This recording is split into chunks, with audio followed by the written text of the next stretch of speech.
To the local teams. Let me start with the Giants first, because obviously that's where your heart has been for all these years, back to your playing days, and Right. so many questions about what's going to happen after the season, what they're going to do with their draft pick.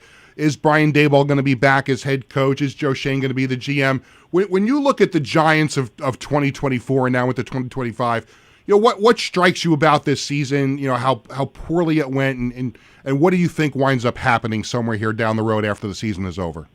Well, the first thing, what do I think is going to happen? Of course, I have no great feel for that. Nobody tells me anything like that, rightly so. I'm not part of that discussion.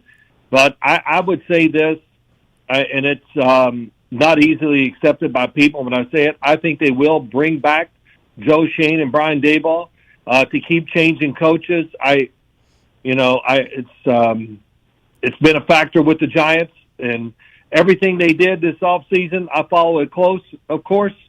And I thought, wow, they're doing a great job. They kind of reshuffled the offensive line. That's good. Mm-hmm. The draft looks solid to me. Malik Nabers turned out to be good. In fact, the whole draft class really has played pretty well to very well for the Giants. So if it would be my decision, I would bring them back and try to, move forward. Of course, they're going to be free agent market. They got the draft coming up, and oh my gosh, we got to draft a quarterback, Peter. We're going to go to the Super Bowl if we draft a quarterback. And I always say this, and I'll leave it at this: is that everybody thinks it's always first the quarterback, but then it's the coach. Yeah. And we can't go any deeper into it. And I always say the same thing: show me a good offensive line, I'll show you a quarterback that's going to play well. And I'm going to show you a play caller who he's really smart. He's calling great plays. Yeah.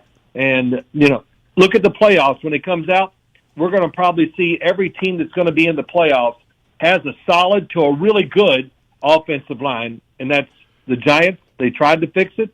I believed in it when they did it and brought in these free agents, but it hasn't worked out the way, as far as that is concerned, the way they wanted it to.